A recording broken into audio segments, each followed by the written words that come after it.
Good morning, Sasha. It's Tuesday, 30 September, the eve of the 21st birthday. Ooh, almost time to celebrate, but not quite.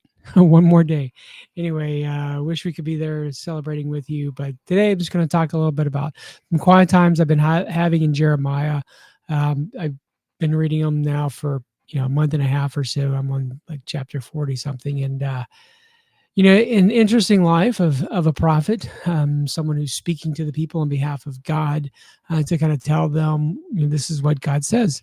And it's very interesting because there's not always a consistent theme. God doesn't always say, just resist and I'll let you overcome the Babylonians. Sometimes he says, no, go with the Babylonians, have families there, and eventually I'll bring you back. Then there's a group that are there and they want to go to Egypt, and they ask Jeremiah, and he takes them like 10 days, and he comes back and says, you guys are going to be sorry that you even asked me this, because here's what God says: don't go to Egypt, you're all going to die there, none of you are going to get to return. And so it's very interesting that God deals with them just in different ways. I mean, there's punishment for sin, there's the establishment of a remnant, there's people returning. So what does all this mean? I don't know. It's a lot of transition. I think that there's a lot of individualization, that when God speaks to you, it's to you. You should do what he says, not looking around. And this is hard for me. I've got the competition, and I'm rooted in kind of like, what are other people being called to do? But you should do what God is calling you to do. And a lot of times, like, I love, one of the things I loved about the Army, 6 months out, I'd kind of have a good idea where I'm going, or at least know sort of what my job's going to look like. 3 months out, mom's out there, researching like where we're going to live and all this other stuff. And so it's really great that we could have this like really long-term plan. And even if you ever talk to human resources, they're going to tell you in the Army, like, here's the 20-year map to get you to retirement. Like, I mean, they consider a successful career a lieutenant colonel with or without command, retiring after 20 years. And that is, they pitched that for years and years and years.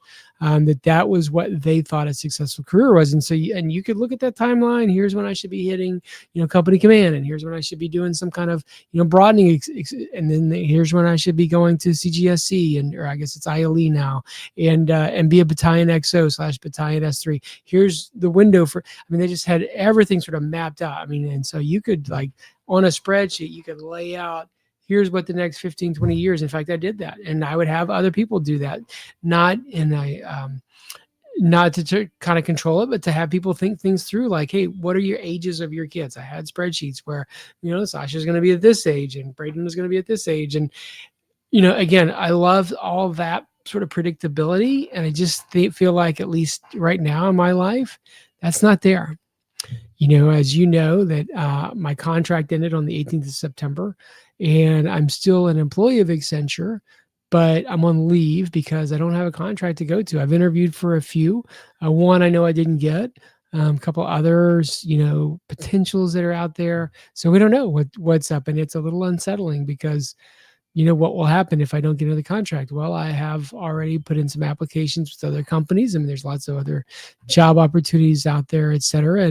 But who knows? I mean, I think if anything I took away from that documentary on truth is that, boy, God sometimes calls people to hard things. And I'm not predicting hardship. I'm just saying that, God calls people to do things which may bump them out of their comfort zone. So who knows? Maybe what's coming next for myself and for mom and for our whole family is a little bit of lack of comfort, lack of perhaps the predictability, or whatever. Maybe not. Maybe God's just getting us ready. Maybe he's just stirring our hearts to think, hey, don't get too comfortable there in Maryland. I mean, we've lived here longer than we've ever lived anywhere that we've been married. Right. So we're at 7 years. We've never lived anywhere this long. It's right on the cusp of West Point, where obviously I spent 4 years at West Point, and it came as a cadet, and then came back for 3 years. So I did spend 7 total years of my life at West Point. And so we're about to rival that. And beyond that, it's like really high school and beyond, and earlier. So we have felt like we've settled down a lot of roots. I'm an elder, mom's a deaconess, et cetera. But at the same time, there's something in the back of my mind that one of the nav reps told me one time is that he said, Jeff, we are always, as humans, we are preparing to stay, but we say, and sometimes we're willing to go. So we're prepared to stay, but we're willing to go. But what he said was, we really need to be doing the opposite. We need to be preparing to go but be willing to stay wherever it is that we're at if God calls us to stay there. And it's a subtle shift in the words, but I think it does sort of shift the mindset, right? Of I'm kind of hunkering down, nesting, whatever. I'm just getting comfortable in where I'm at.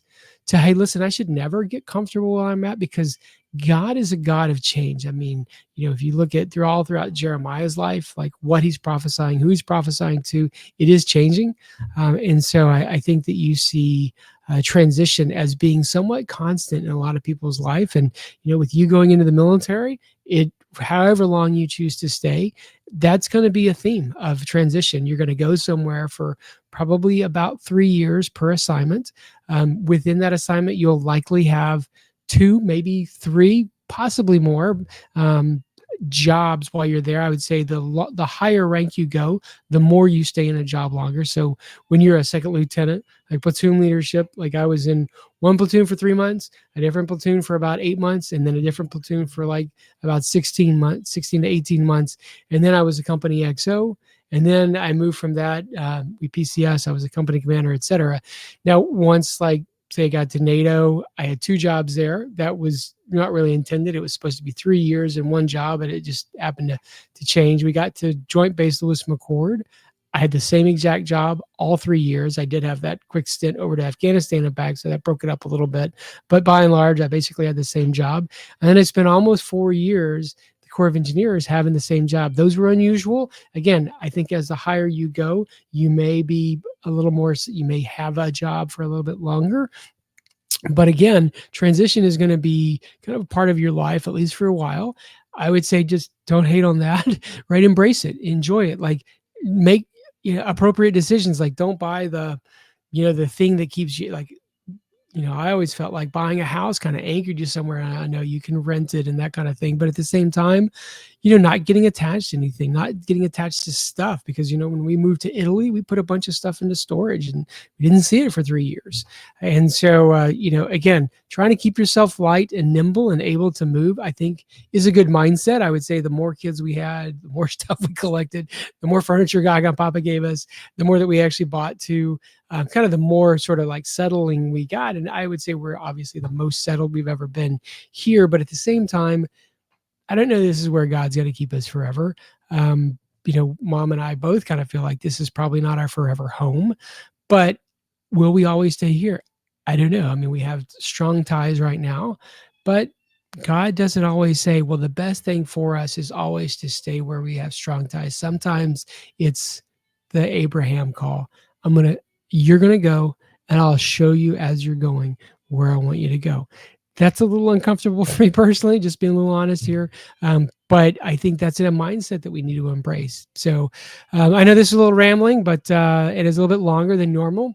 But these are all things kind of just going around in my head in my quiet time, just kind of letting you in. If you ever want to have a discussion, love to hear kind of what you're taking away from your quiet times, what God's speaking to you while you're there. And just would love to hear from you. All right. Have a great one. Love you. Bye-bye.